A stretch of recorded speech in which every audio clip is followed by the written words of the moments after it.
People Not Titles podcast is brought to you by Land Trust Title Services, your partners for results.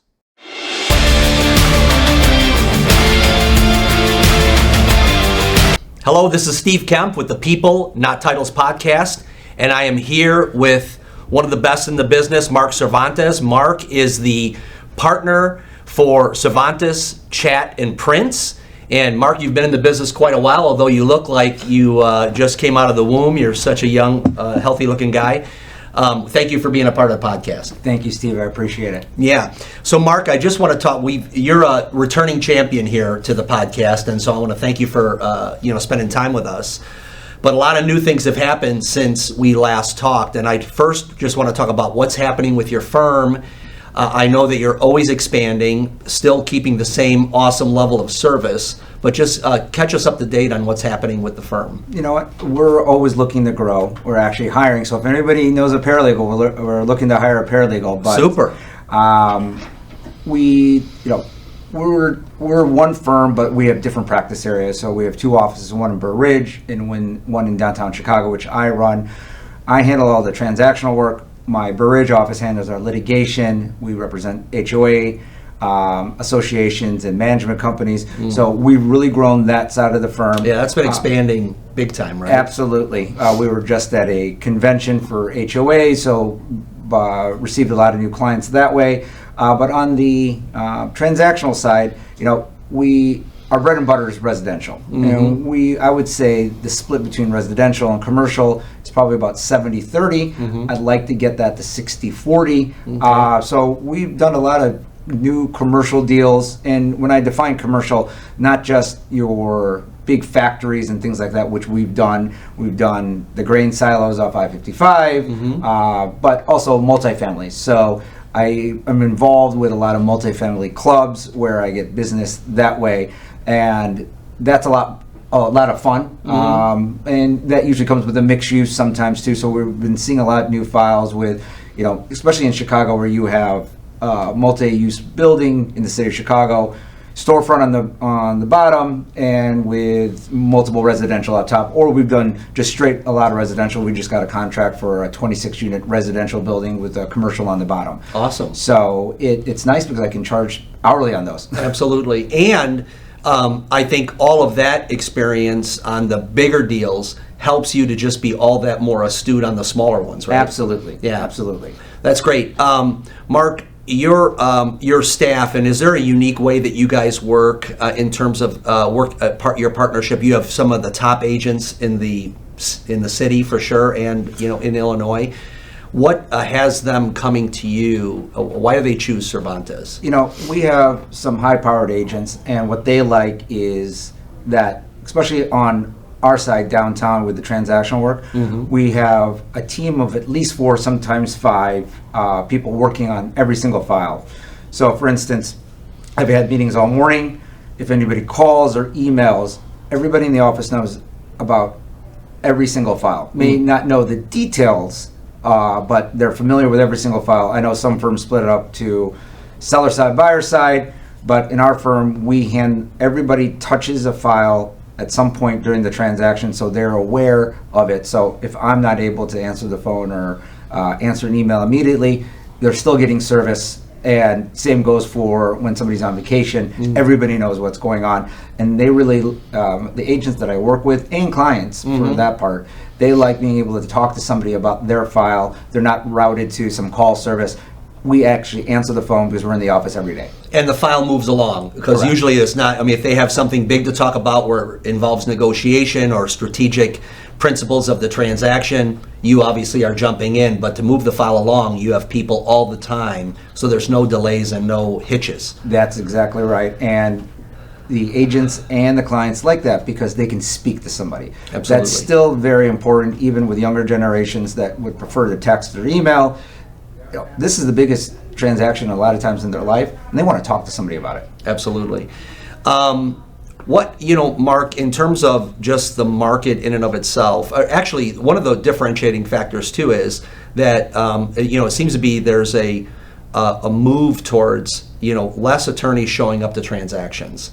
That's a real important part of your value proposition in terms of with buyers particularly, right? Absolutely. So it is our mantra and it is our guarantee for every single buyer client that there will be an attorney. 99% of the time it's me, but depending on how busy you can get, I can't be in Naperville in downtown Chicago at the same exact time. Sure.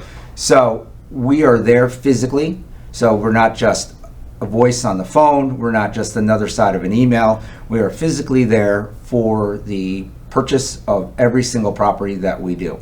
Now, there are That's times impressive. that a client would rather do a power of attorney because they're in a different state or something came up, and we will handle that. And commercial transactions are obviously different. Absolutely different. Yeah. So, but we are physically there going through all the documents because you know as well as I do, there are a lot of times last minute issues that need to be addressed in person, face to face, not some voice on the phone. Yeah, and Mark, I've gone into our offices where there's closing happening, and it makes my heart hurt to see two buyers sitting there and trying to go through documents that they're signing up for major financing or intricacies, like you say, that issues that come up, and they're trying to get a hold of someone and they can't.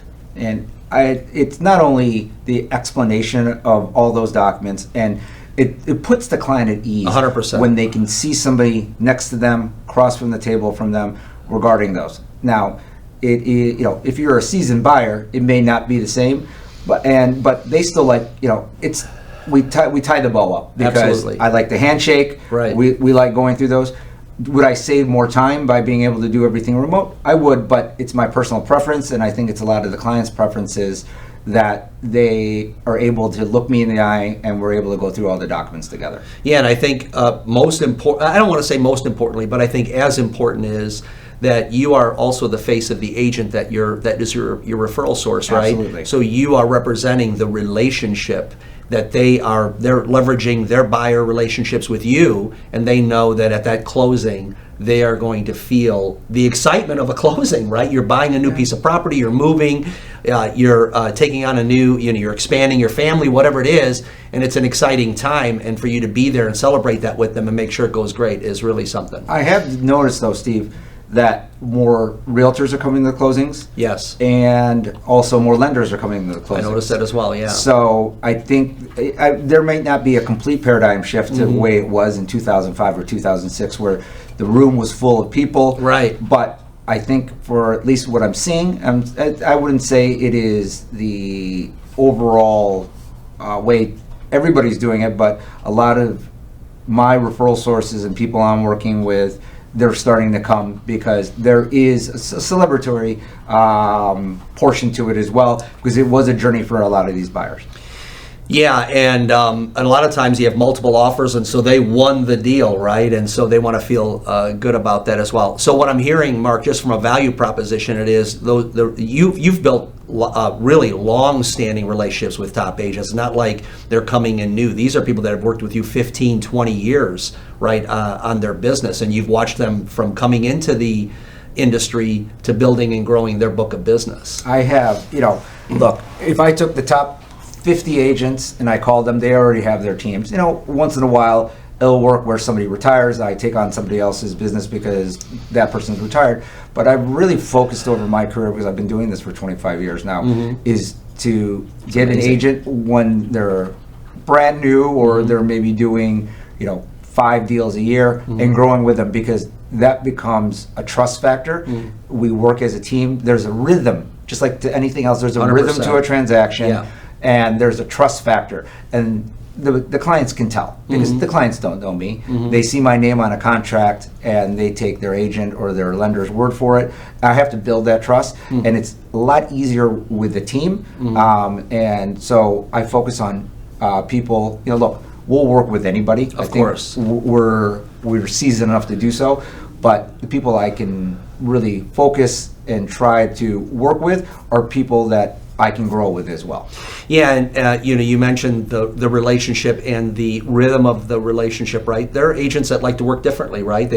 Some are hands off, some are hands on, whatever it is. And you seem to have the intelligence, the transactional intelligence and relational intelligence, to understand the nuances and to be able to make them feel like that it's personal, even though you're a high transaction shop. Correct. So the most important thing is if there's an agent I've never worked with before, I will give them a call and I say, look, this is what the expectation is from our office.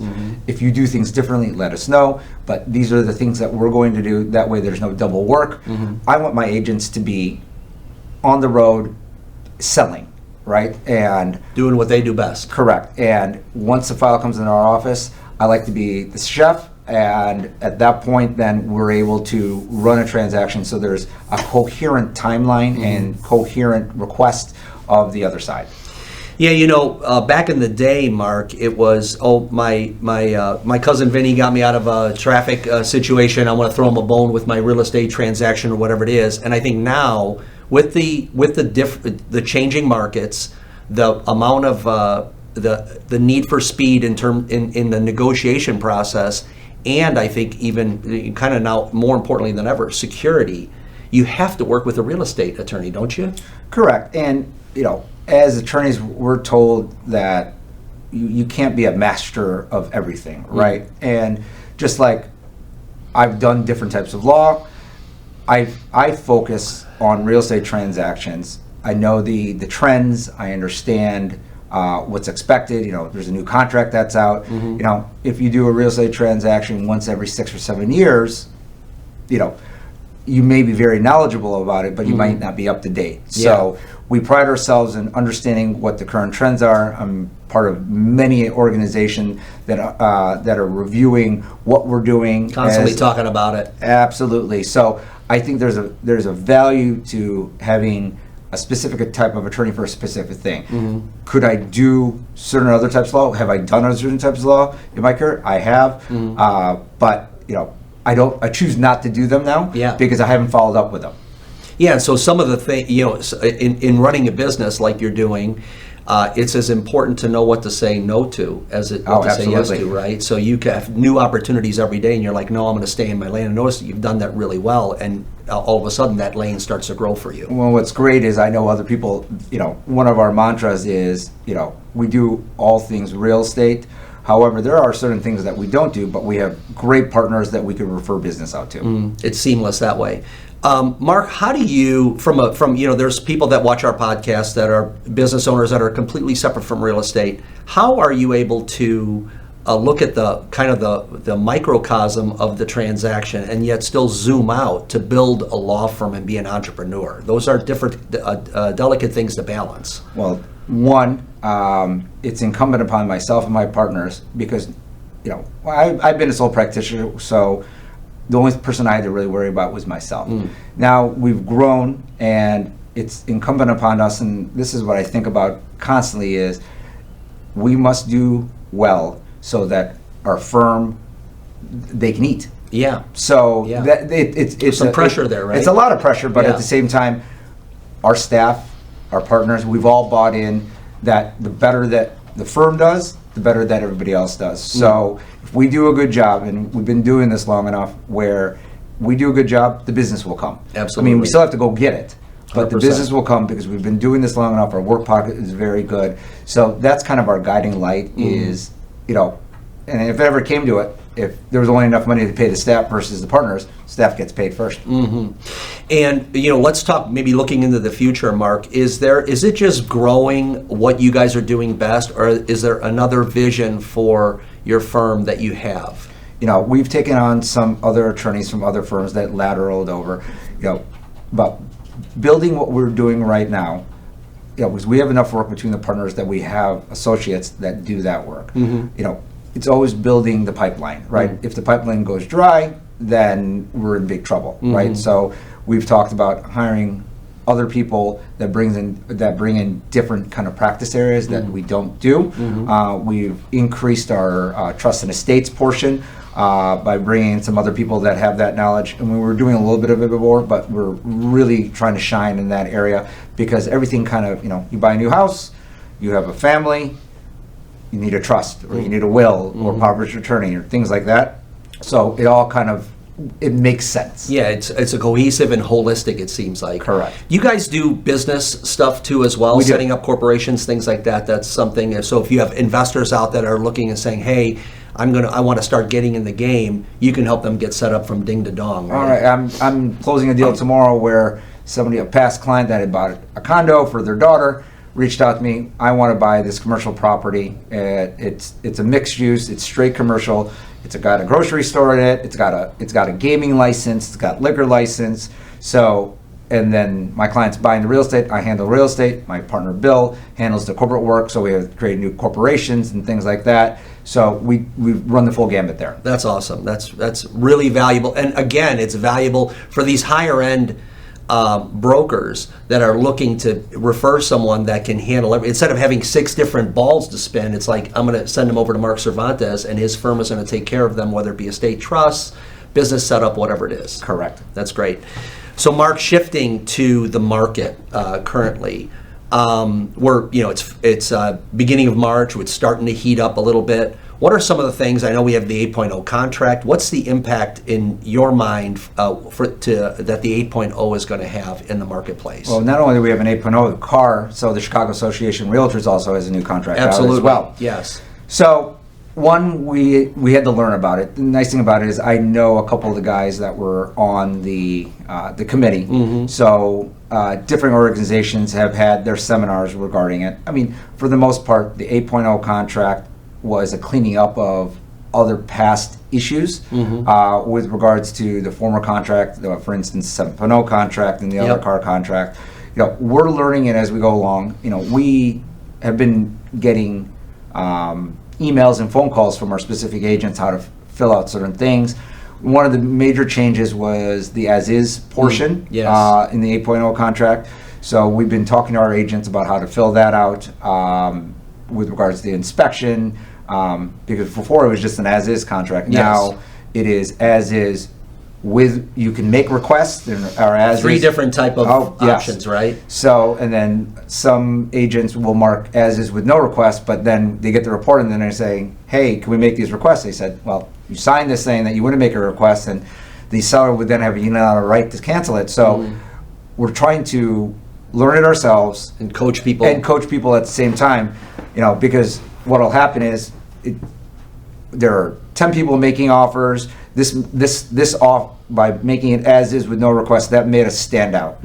But sometimes the buyers don't understand that, and when they do have their inspection, they'll want to make, and then I have to have that whole conversation. Totally, yeah. And I think in the forming of the new contract with CAR and the 8.0, I think they did a really great job of listening to the market and listening to feedback from experts like you and crafting something that works better than it worked before. Would you agree with that? Absolutely. One of the things that we just ran into, which we ran into in the past, were solar panels, for instance. Yes. That wasn't really addressed in the former contracts. They are now, because these solar panel contracts can be very deceiving, and there's a lot, at least it's addressed in the contract. Yes. Along with, everybody's bane right now is the buyer compensation. Absolutely. I mean, there's still issues with it, Yes. but at least it's on the contract and you're not handwriting it somewhere else. And talking about buyer compensation, we all know how that changed, or at least most of our listeners know how that changed. We cover it in our market trends monthly. So August, it was deemed that everyone has to have a buyer's agreement. So how do you think that impacted the market in terms of just the buyers and sellers understanding the flow of the money? I think sellers understood that they were compensating on the buy side. Do you think it's cleaner now? I don't. Okay. Well, I can give you a real world example. Yeah, let's hear it. With a file that's closing tomorrow as well. Okay. And I'm on the sell side. Buyer signs a buyer compensation form. And in this scenario, seller, my client, was only willing to give 2%. The buyer signed a compensation agreement with the buyer's agent for 2.5%.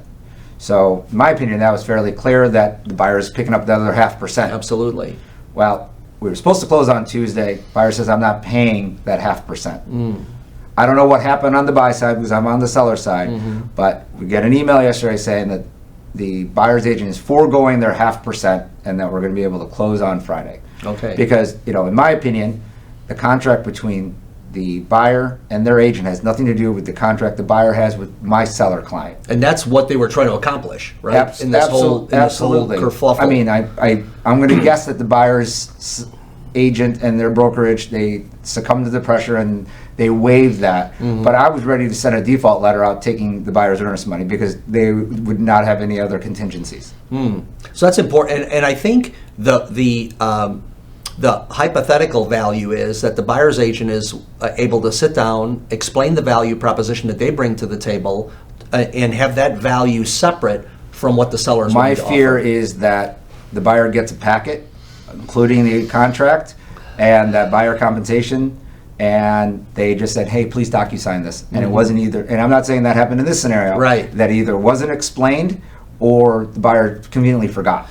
So do you think some buyer's agents are putting it in there and then, crossing their fingers and saying, I hope it comes out in the wash? I would hope that they sit down either in person or over the phone and they explain the buyer compensation agreement because there's, in a perfect world, that's signed before they even go see properties. 100%. And there is a chance that, I've seen where some sellers are not giving any compensation whatsoever. Yes. And that the buyer has to understand that wholeheartedly, that they may be on the hook for X percent. And the other big thing has been, in our office, we call it the 495 fee. And it could be anywhere from 495 to 595. Yep. That has been a bane of our existence because that has been called in the past a listing fee, an MLS service fee, transaction a service fee, yeah. a transaction fee.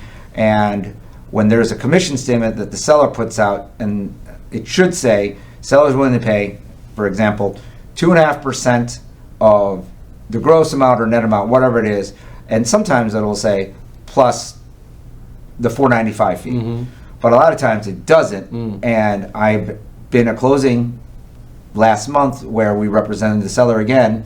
That 495 fee was not taken into account. The buyer had to pay it at the table, was not happy about it. Yeah, and so it's not necessarily the money, correct me if I'm wrong, it's the surprise. Oh, absolutely. Right, and so, some might say we talked about this and all that, but it's incumbent upon us as the real estate professionals, no matter what side of the transaction you are on, to make sure that there's no surprises. People are angry about junk fees. They want to know what it is. Absolutely. And you have to be able to explain a lot of people cannot alliterate what that fee is for. Right. Other than they say, our brokerage charges it. Right. Yeah, and if you want to collect a fee, you have to be able to articulate it. Hey, thanks for listening to the People Not Titles podcast. We are brought to you by our great sponsors, Land Trust Title Services, your partners. Be able to articulate it. Correct. Right? I mean, I think that's a major point. And you could do a great job. You could have shown them 40 homes and all that, but they'll remember that fee and how they think or perceive that someone's trying to stick it to them. Correct. And next time they have a transaction, they may just not use an agent whatsoever and just go straight to the seller. Now, the real pros, in terms of real estate brokers, they don't run into those issues. No. Right? It's clear. It's explained. They understand their value, what they bring to the table, and they're not shy or afraid to communicate those things. Correct. And that's, I think, the X factor from, ambiguity is the biggest problem when it comes to the new landscape that we're looking at. And just as long as people understand it, and you can point to, we had this discussion, not only did you sign it, but you initialed that section. Right.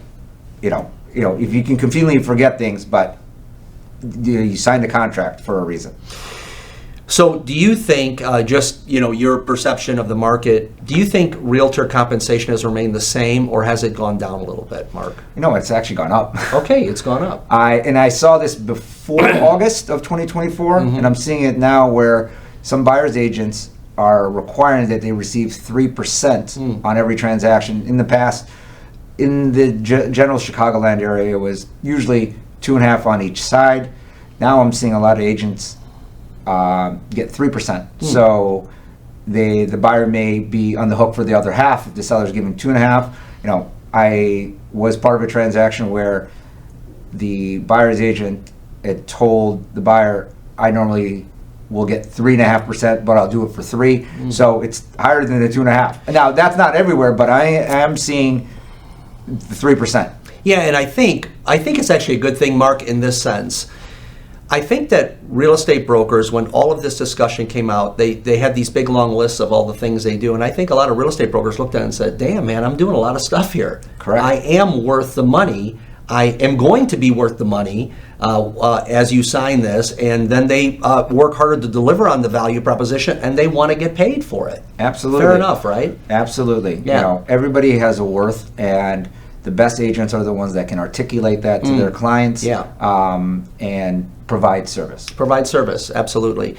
So let's talk about this. We're just kicking in, I think, the Northwest Ordinance, which has just begun. Well, you know, honestly, Mark, just a person that has been involved in a lot of real estate and transactions, I was shocked to see how anyone thought this would benefit anybody. And so maybe you can, what's your view of the Northwest Ordinance? It's funny you say that also. So thank you, Grace Chacos, because I just reached out to her this week. I had an agent reach out to me, wasn't sure on the map if a 6-unit property was part of the ordinance or not. Okay. I called Grace. She's my main gal underwriting, and she, even though she was in Nashville for a conference, she contacted me back. Wow. And I gave her an address, and she told me, thankfully, that it was not in the 606 area for the Northwest Ordinance. So it's Humboldt, is it Logan? Logan, in certain parts, but there is a map. Yeah, there's a map. So I thought I was going to be doing my very first one, and I had asked Grace, I go, have you dealt with this yet? She said, nothing has come to the table yet, but I know that your office and Land Trust, they definitely have a whole set FAQs, ready yep, absolutely. for the title policies regarding that. That's why I go to you guys. That's why I use you guys. Thank you, by the way. We appreciate your partnership. That, fortunately, in that case, that was not part of the ordinance. Okay. My personal feeling about the ordinance, I think it was rushed. I think that if it was for consumer protection, then I think that it was mismanaged with regards to that. As I believe that if you're a property owner, you should be able to do with what you want with the property. 100%, because they're the consumer too. You know, in terms of consumer protection. I understand that as a tenant, that you have a certain vesting. You're vested because you have a lease. Yes. You have no ownership over that property. Totally. So the buzzwords of having certain properties that are affordable, that's the job of the government. That's not the job of individual citizens. Yes. So if the government wants more affordable housing, go build it. Yeah. Do not put that onus on property owners because it's their property. Especially existing ones, right? Because I bought it under certain pretense and certain hope, and I had a certain financial plan for this. And now all of a sudden, my plans are subverted by more government overreach in some ways. And if certain tenants, let's say in the 6-unit building, they wanted to get together and make an offer, more power to them. Right. They can always do it. Absolutely. Yeah. I believe in Adam Smith. It's a free market, and I think this is quashing that. And, you know, have you seen much of tenants buying investment properties from the owners? Like a condo. So I have 2 contracts right now. 2 people called me, and they said, hey, I don't have representation. I was given your name. I live in this condo. And the seller said they would want to sell it. So I'm going to buy it because I feel comfortable here and I don't have to move. Absolutely. But have I seen someone in a 3-flat or anything higher than that say, I'm going to go buy this building? No. And the other piece of that is, which I was surprised at, Mark, is that the tenants can actually assign to another party their right for first refusal. Correct. And that makes no sense to me because if I'm a building owner, I have a certain timeline. You know, Totally. For instance, specifically in that area, let's say you're a family, you bought it in the 1980s, and it's grown in value. You bought it for, let's call it $200,000. Now it's worth $1.2 million, and you want to go retire somewhere else. Well, you've just slowed that down. Many months, right? Yeah. And maybe even complicated it. Correct. Not maybe even, right? So if I'm in that area, I really need someone who knows the city, don't I? Correct. I can't just trust any. Would you recommend their first step is reach out to you? Absolutely. And let's have a discussion about what your plans are. That's what this client did, this agent did. First, we made sure if it was in or out. If, let's say it was in, then I would have gone through what the requirements were because we're going to have to clear that for title regardless. Mark, the last one, and thank you for your comments on that, and we'll see where it goes from here. Do you think there'll be adjustments to it once they see that in reality these are going to be very difficult transactions to do? Well, one, I hope it doesn't go through citywide. And two, I hope it sunsets. Yeah, the heart behind it is always good, right? I'm going to protect it. It sounds noble. Yes. But all of a sudden, in reality, you realize it's doing the exact opposite of Yeah. what we want it to do. They should have talked to the developers. They should have talked to the property owners. But the alderman that brought that, I don't agree with 3/4 of the things they say. Okay, I'd be interested in the fourth that you do agree. Few and far between. Mark, you're also a very astute on, I think our entire last podcast we covered co-ops. Are you still seeing a lot of that action? They come in waves. So, just like anything, they come in threes, and a lot of times we'll do a co-op and then a couple more come in. It's just the way it is. In the city of Chicago, you'll see them in South Shore, you'll see them in Hyde Park, and you'll see them in the Gold Coast. So, depending on my agents and who they're dealing with, that's when they come in. I can never, can I tell you how many I'm going to get this year? Probably not. It just, they come in, and sometimes they come in bunches. Let's talk about Chicago in general. You live in Chicago, right? I do. And so you see a lot of the things that are happening. Yesterday, the mayor was speaking in front of Congress, was it? Yes. Yeah, to talk about where the money is going. Basically, is how I understood these conversations. How do you feel about the temperature of politics in Chicago right now? It was a dangerous area to go, but I think his approval rating speaks for itself. Right, 6%, right? A little bit higher than that. Right. I think it also says something that there's certain articles that are being drawn for a recall. So it kind of speaks for itself. As a citizen of Chicago, when I hear things that that the city's getting better, but we're mortgaging the future, that's not good for anybody, because that's property taxes, that is reduction in services. So, is it better than it was in 2023? A little bit. Okay. And in what ways is it better? More people are out and about. Transactionally, I saw a mass exodus of high-valued clients move to different states. That slowed down a lot. Yeah, I think it has too, yeah. That has slowed down a lot. I mean, it still exists. So, Yeah. I was just in Brickell in South Beach, in Miami, and half of Chicago's down there now. And Chicago's a great city. I know you're a fan of Chicago. You've been here all your life, and so and I appreciate that you're here for the long haul. Right? Absolutely. I mean, that's I think for you and your family, you're like I planted my roots here. It's a great city. I want it to be great, and that's the tension we feel when things are going a different direction, isn't it? Absolutely. Yeah. I grew up. I was born in the city, grew up in the suburbs, but I've been back in the city of Chicago for 25 years. And it's planned to stay so far? So far. Okay. Yes. Okay, great. I think that's it from a market standpoint. Let's talk. Mark, I see on social media you attend these events. I've never been to one. These music events, and so talk a little bit about your passion, where that started. Is it just what kind of music is it? So the music, I like all sides. I know you do. I like yeah. all sides of Yeah. music. So I'll go to a rock concert. I'll go to a. You've been to the Sphere, right? I've been to the Sphere. Who'd you see at the times. Sphere? So the first time I went to the Sphere, I saw U2. And how was that? It was that, and that was the first time I had been in there. Okay. So there's nothing in the world like it. I mean, they're building more, one in Dubai, and they're supposed to be making mini spheres throughout. Okay. But the acoustics, the audio, the visuals, it's amazing. And you got to see one of your favorite bands. Yeah. So it's amazing. And then I was just there a couple months ago. There's a DJ. His name is Anima, Okay. and he's part of a group called Tale of Us. And this is the first DJ that headlined the Sphere. And how was that?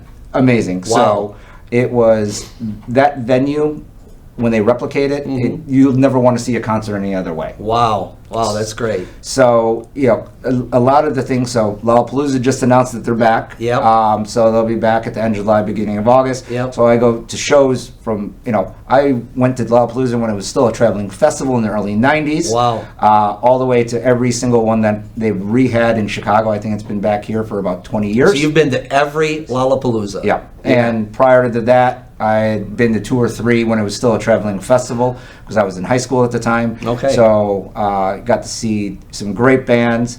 My wife and I, or my friends and I, we travel for a lot of electronic music as well. Okay. So the thing you see is me seeing a bunch of DJs. Yeah. So DJs have become the new rock stars. Yes. And they will have venues that have 50, 60,000 people. And so it's audio, it's visual, it's the vibe, it's the people, it's everything. It's everything. So, okay. So I got to go with you one time, Mark. I've got it in. I got into that type of music probably at an earlier age, being from Chicago, which created house music, or it was invented here in the late 70s, early 80s. We started listening to it, started going to nightclubs before I was 21. Yeah. And it's grown. So. And before, you'd go to a nightclub and that was it.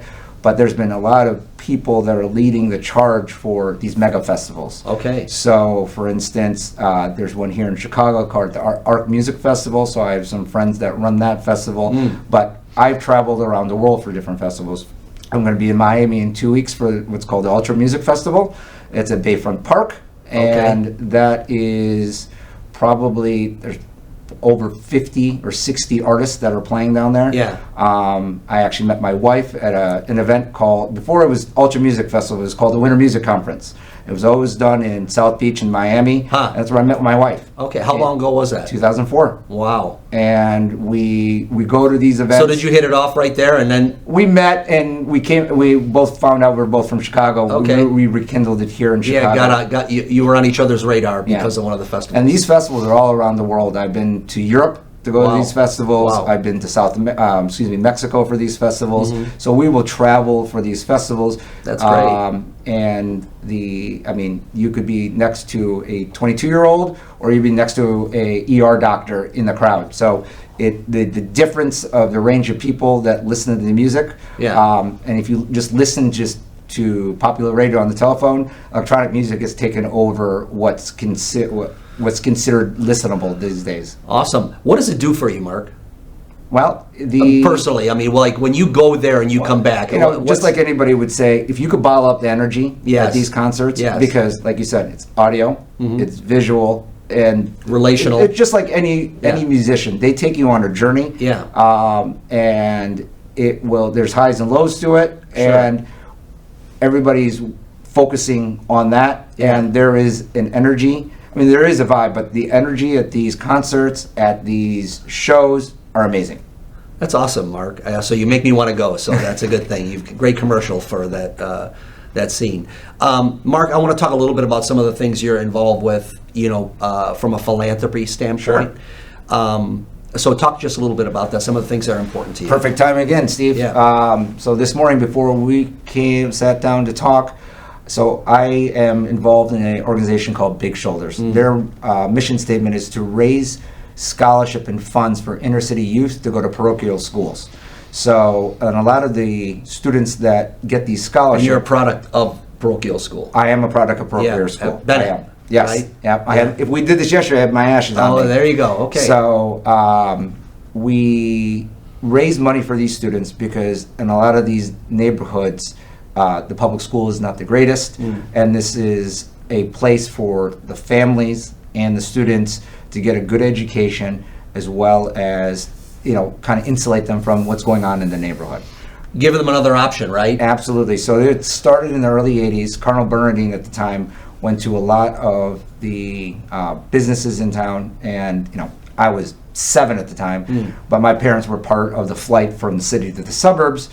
The CPS and the parochial schools in the city of Chicago were failing. So Cardinal Bernardine at that time went to all of the business leaders in Chicago and said, we need to do something about this. So that's where I was born. I got involved in about 2009, 2010, and it is a charity that's near and dear to my heart. So I was also one of the first people that started a pilot program a couple of years ago. We're in our third year now of teaching the law. So we, as attorneys that are part of the Big Shoulders Committee and some other people, we go to different schools throughout the city, and we teach 7th graders. The reason we pick 7th graders is because they take a constitutional test in 7th grade, and we teach them the law. It culminates in a trial against other schools in the program, and then we pick an all-star bunch. We go to the federal courthouse, and the students put on a mock trial in front of a real federal judge. And so you've been involved in that for 3 years? Yeah, this is our third year. So tell me about some of the things that you've seen, like what keeps you in it? As a product of growing up in the suburbs in an area where people have more means, it was not uncommon for me to have friends that their parents were doctors, their parents were lawyers, their parents were business people in the financial scenario.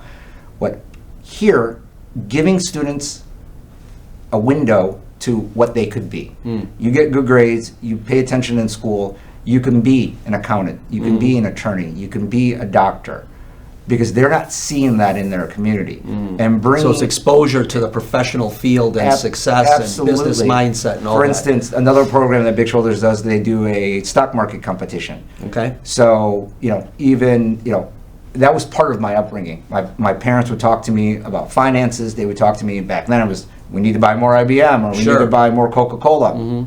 And these students are then, they understand. I mean, we're not teaching derivatives, but we're teaching the stock market and how that can build generational wealth. Yes. So giving them the opportunity, because some of these students are first generation also, and their parents are working jobs that they're doing their best. They're doing their best. Yeah. And they don't invest in the stock market. They don't do that, or they don't understand. The only time they see lawyers on TV. So we're bringing them exposure to things they could do in the future.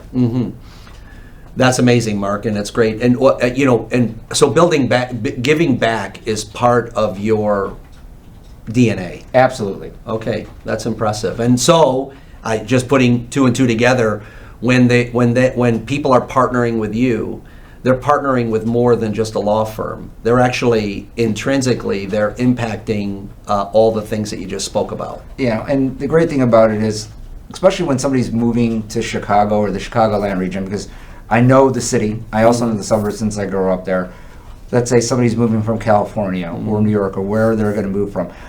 It's not just the transaction. I can tell you what restaurant you're going to go eat at. I can tell you what, if they move up by my neighborhood, what Little League their kids should be in. Yes. So you're getting a full gamut. You're getting my life experiences. You're also getting my legal experiences. Yeah, that's great. And I think for anyone who's Chicagoan, for you to be so plugged in to, number one, the machinations of politics, and at the same token, putting your money where your mouth is, in giving back and trying to make, not just sitting from your couch at home complaining about how everything should be better and isn't, you're actually making it better. Yeah, I look at it as maybe one of these students that I've either mentored or I've taught, maybe they might become one of my future employees. How about that? Yeah, that's great. That's a great way to look at it. So Mark, we're in wrapping up. We're in the middle of high school basketball season. I know we've talked about this a little bit. So do you have a front runner? Are you keeping tap on it? Or? Well, Bennett just destroyed Wabanzi Valley yesterday. Okay. So we've got Donald Grove North on Friday. So where at? At Bennett. Okay. So I know Brother Rice, our friend Tom Edgeworth, is a Brother Rice guy, and they play this Friday night as well. So when I was at school, let's just say Bennett was more academically inclined. We're still very academically inclined, right? But the number of basketball and football stars that have come out of my high school in the last 20 years is fantastic. I mean, everybody knows Frank Kaminsky. Right. But, what the coach Heidekamp is doing at Bennett is amazing. And do you think, so is this the final 16? Is this the start of it? I think that would be super sectionals. Okay, after so- that. okay. So what are their chances this Friday? Yeah, I think that's to get into the super sectionals. Okay. Yeah. So but I mean, though, how do you feel about Bennett's chances? because you can stream them on certain services, so Okay. I haven't seen them in person yet. Okay. I missed them when they were at DePaul College Prep, Okay. which they beat them as well. Okay. It helps when and they were a front runner too, right? It helps when you have a 7-footer on your team. That's great. Yeah. Well, so it'll be exciting. That's great. Well, Mark, I just want to say impressive. Thank you. I'm glad that people are able to, those who don't know you so well, even people who are doing business with you, can understand just the full texture of who Marc Cervantes and his family is and all that. I just want to say thanks for your partnership with Land Trust, and thanks for all the work that you're doing. Well, thank you, Steve, and I appreciate it. And if everybody needs to get a hold of me, I'm sure there'll be some information. Yeah, we'll have information in our show notes. Fantastic. Thank you very much. Thank you.